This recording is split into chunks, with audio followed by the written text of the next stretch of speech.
And so when my third marriage failed, I had 4 children by this time, and I had just lost all hope. I ran out of pain medicine one day at work and was introduced to heroin, and it was game over after that. Within 4 weeks, I had lost my husband, my house, my job. I was a sales director for a steel building company. We were very well off. We didn't really have to worry about money. I lived in a very nice home, 3-bedroom, 2-bath home. I drove a BMW. He drove an Expedition. And I walked away from the 4 children that loved and needed and depended on me. And I was in and out of jail. I became homeless and a prostitute. And for a few years, all I did was sell myself out to the street for heroin. One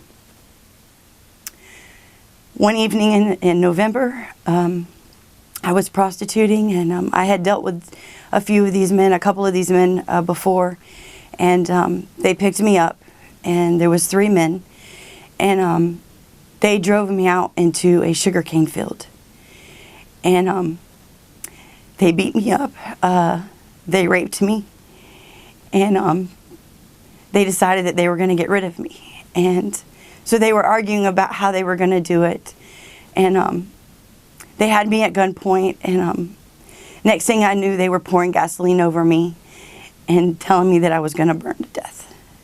And I begged them to shoot me. I just wanted to die and get it over with. I didn't want to burn.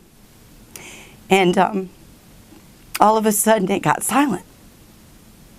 And I laid out in that field for about a day and a half.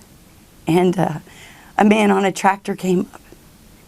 So he allowed me to make a phone call. And I called an acquaintance, and they came and picked me up. And I had been staying behind a gas station, and right behind a dumpster. And this acquaintance of mine, who I thought was a friend at the time, told me that they could no longer condone my behavior, that I had to get help. And so they dropped me off at this gas station, and I stole some rope out of the gas station and went to the back of the gas station into the bathroom. And I hung myself. The next thing I remember is waking up in the hospital. And once again, I blamed God. I didn't understand why I was still alive. And at that time, I was so scared and so helpless and hopeless. And of course, I had warrants. They ran my name. And when I had finished my stay in the hospital, the nurse came to me one day and told me, "You have to go to jail.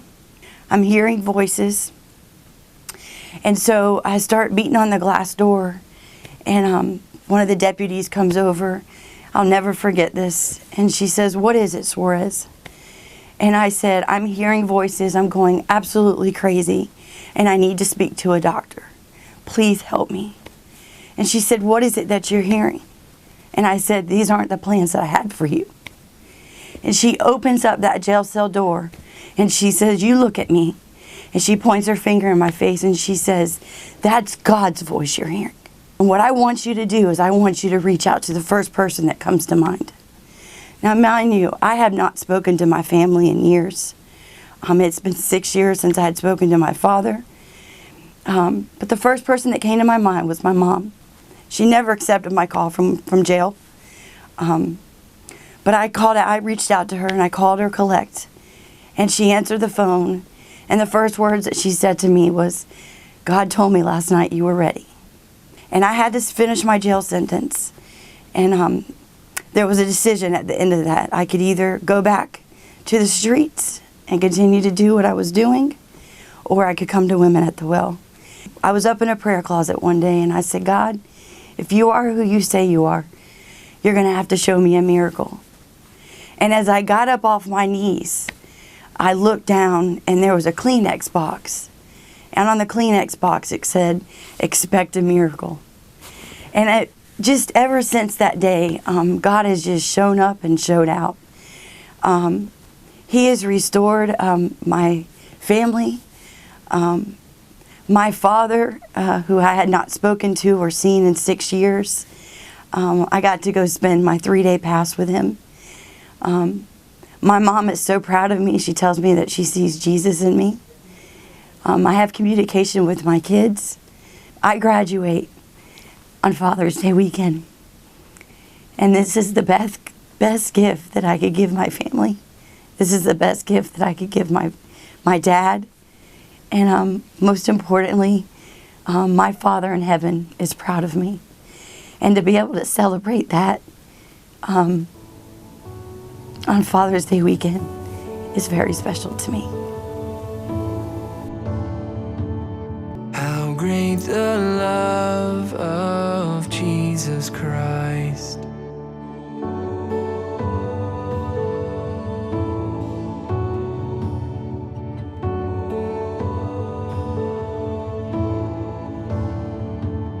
Upon the cross of Calvary, the blood was shed that pardons me. No longer